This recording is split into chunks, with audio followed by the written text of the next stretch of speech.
Congratulations on the film. It's a very warm but cautionary tale about family life in the 60s. It certainly has a very jagged edge to the film. Can you describe to us, just in general terms, what you feel the movie is about? Oh, God, it's about many things. The young, jumping a generation really have to seize control of their destiny and their lives from those who would actually try and prevent them from doing so.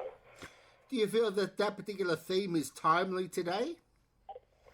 Well, it's always timely. It never changes, although culturally things shift massively, of course. The film that I made deals with a time when you had to adhere strictly to family patriarchal rules and regiments. These days, young kids don't give a shit, of course, and they're all on their devices, and they probably don't have a lot of respect for, certainly not for their grandparents anymore, let alone their parents. But I'm talking about a rural, indigenous culture, namely Maori, and I'm not sure what it was ever like for European, Caucasian cultures. I think that the further back in time you go, the more respect one should have shown for one's elders. But I think times have certainly changed enough for kids not to have to stand up to their grandparents or parents anymore. They just leave home.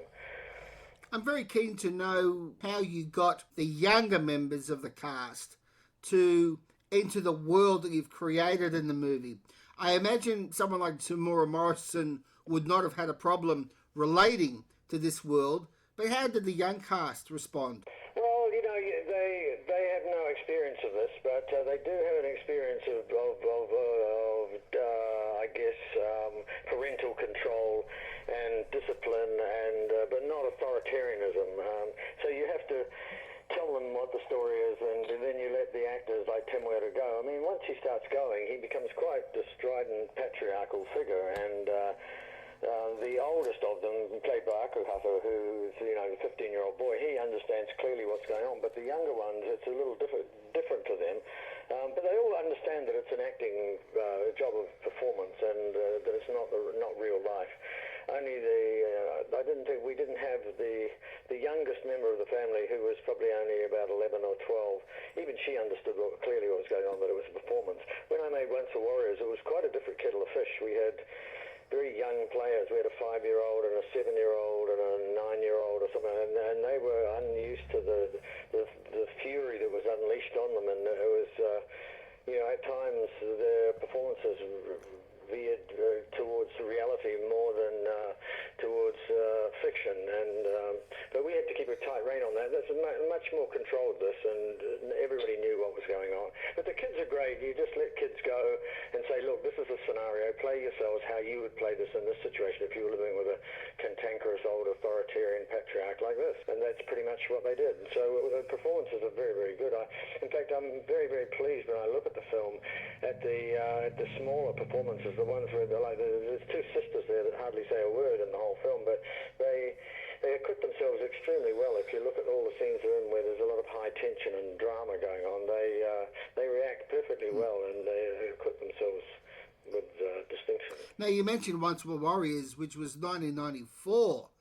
That's a long time between drinks to be making a movie in your home country. Why such a long time? Well, yes and no. I mean, I veered between being accused of being a traitor for running away from home and making American films, and all sorts of, as you do when you've made an indigenous hit in your own country, but you get sucked into the more of a bigger game. And I was, look, these opportunities come very few and far between, and you pursue them, as they come to you, and getting a chance to bat in the big leagues is always, one should always embrace it until your use-by date comes up or you're no longer wanted. I embraced the American environment because I loved American film, but the problem is when I arrived in America, I was the end of the dramatic film that I grew up loving, and it was the beginning of the comic book franchise and the rise of television, where all the good drama has migrated to. So then I got pigeonholed making action movies, which I didn't really want to go to America to make, and sort of got out of that. I mean, I still dabble in the American environment. I'll go back if the project's right, but the landscape changes a lot. In 20 years, I did not intend to come running backwards and forwards making independent films in New Zealand during that time. I thought it was time for someone else other young filmmakers or first-time filmmakers to earn their stripes and make films in my absence, which they duly did, of course, and very well. Now, Lee, I really do want to address this issue because however big a cultural cringe problem you think you might have in New Zealand, mate, you're talking to Australia here. We have a bigger cultural cringe problem. I'm very aware of the Australian cultural cringe. Yeah, so let's address this for a moment. You made Once Were Warriors, which was a game changer. It remains a powerful film. You've made this film, which is a very affecting drama. Now, at the same time, surely you're allowed to be open about your love for American cinema and for your desire to make films in America. Why be apologetic? Why be defensive about this? Why can't a filmmaker be totally open about their influences and make the kind of films they want to make? You may have got the wrong end of the stick there. I was never apologetic about it. It was others that levelled this charge at me, while I was away. Not many others, but that always happens. It happened in Australia too, to some of your guys. But I embraced it head on. I was always willing to stand up for myself and my decisions because, and the very thing that I told you about opportunities and to play in the big leagues and all that, I've said many times in many interviews to many people, and I've said it to anyone that'll listen. You enhance your experience and you get by playing in many different pools, and if you only stay in your own environment, I mean, I applaud people that stay in their own environment and make films, that they wish to do. Ken Loach stays in Britain and makes, social justice movies. That's his choice, and he makes them very well. I mean, he doesn't want to go to America and make American films. That's ludicrous. But I did. But I grew up loving films like The Godfather and Chinatown and Rosemary's Baby, etc., etc. And I thought, this is the pinnacle of kind of look. All the likes of all the Australian directors, from Peter Weir to Phil Noyce to the others, all did the same thing, and I applaud them for it. They've got a great body of work both in Australia and outside of Australia, and it really doesn't merit the criticism that it's did. But it did come at me, and I bet it came at some of those guys too back in the day. Yeah, it certainly did. Again, just to finish off this point about cringe, there seems to be some sort of obligation that you must stay within your own culture, filmmaking culture, or that you must spend a certain percentage of your time working for it. Otherwise, you've somehow betrayed your country, which, as you've demonstrated, and as so many other directors have demonstrated, is nonsense. But that cringe element still remains. Lee, we got to get rid of it.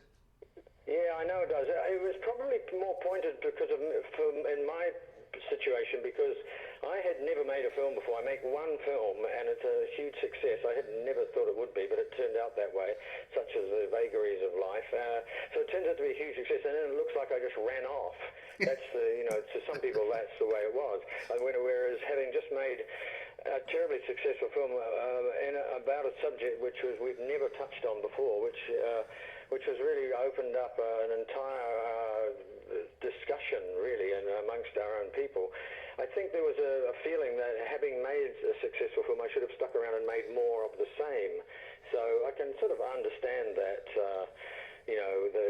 some of the criticism levelled at me, but I didn't have time for that. I was suddenly found myself being offered these extraordinary opportunities and took them. Just very quickly about Mulholland Falls, which was your baptism of fire regarding studios and their willingness to interfere in a filmmaker's vision. Yeah, well, Mulholland Falls was, they did give me, I picked up a script that was 10 years old, and everyone had tried to dabble with it from Michael Mann onwards, and when you get these scripts that have been around a long time, they've got 5 writers' credits on them and 10 different producer credits, but I like the overall idea. I love the idea of atomic testing on and the fallout, both political and otherwise, for that. So, but I embrace it because I'm a great lover of film noir, both cinema and literature, and especially literature. So I wanted to do a version of a James Ellroy's type of story in Los Angeles. And the ground got a bit muddy. I was accused of being a Chinatown clone and all that stuff and blah, blah, blah, and I'm well aware of all that. But the shame of it was the film is about maybe shorn of about 12 to 15 minutes of material, which I was let's shall we say, persuaded heavily to edit out of the film in order to get to make the film shorter and get it going faster. And yet, when I look back at what was missing from that film, I think had I been around longer in America, I would have stood up and fought for it and had it to have it included. But the powers that be say, look, well, you can include it, you can have it, you can edit whatever you like, but it doesn't necessarily fall to us, meaning the studio, to back you on it, and therefore we may not back you as much in the distribution stakes and the exhibition stakes. So, there's a kind of thinly veiled insinuation that things may not go your way should you not heed some sage advice from certain executives. I mean, it all sounds a bit ominous, I know, but when you're just in town and you're making your first American film, and you don't really want to offend people, you don't want to be one of those bastards that stands up and becomes very recalcitrant about this and that. And so, I like the movie, but I'm eternally disappointed about what it might have been. But you hear this a lot from filmmakers bleating it on and on about what might have been. Did that harden? Moved on from it all. Did that harden your attitude towards studios? Did you ever? Yeah. No, what it does is it toughens you up. When I was younger, and I used to read about hard-nosed film directors, I used to read in sort of trade, tabloidy sort of things about, the Oliver Stoney type of guys and people that would, breathe hellfire and brimstone and what was his name that made The Exorcist, William Friedkin, throwing things around and behaving badly. And you used to think, what's going on with these guys? Well, actually, after working in America for a while, you understand it. It doesn't require bad behavior of you, but you do have to stand up for your work, and you have to stand up in the face of some fierce opposition. So I do understand, and I guarantee if you talk to some of your compatriots like Noyce and Weir and the others, they would say the same thing. You do have to, if you're going to protect your material and your work, you have to become a hard-nosed bastard and stand up for it. So it's where a lot of these attitudes and where these stories come from. But it changes over time. It used to be worse. I think it's a lot more, how should I say, it's a different landscape in film these days. There are still people out there who will tell first-time filmmakers in America how to cut their films and what they need to do in order to make it successful, etc., etc. If you want to get into the American market, you've got to get blooded with your first film and then hopefully get past it, and hopefully it works out well critically or successfully and financially, and then you move on to another one. Very quickly, what was it like making a Bond movie? Oh, fabulous. I loved it. It's like playing in a giant toy box. Great producers, great material, great people to work with. It's really quite different from the American model because it's a British model based along, with giant action movie themes. And it's very, very hard work. It takes twice as long as a normal film, maybe even 2.5 times longer. But they protect you and look after you, and it's extremely hard work. You've got to be in charge of 7 units and everything, all the material that comes in. But it is great fun, I have to say. I found myself laughing at many opportunities because it's just it was so unusual an assignment. Lee, in Mulholland and in The Edge, you are responsible for two great airplane crashes on screen. Is this a particular... you notice, yes, my airplane crash stays. Do you have a talent for this, or is that special effects, or is that you? It just happened that both films featured plane crashes, and I remember saying it was just a pure coincidence. But if you ever look, there's another thing going on there too. I've been accused of killing blondes. There's blondes, the dead bodies pile up in my movies, and they're all blonde, and there's nothing about it. It's just a coincidence. But the plane crashes were just they were in the screenplays, and there you go. And I really enjoyed staging them. This is a semi-serious question.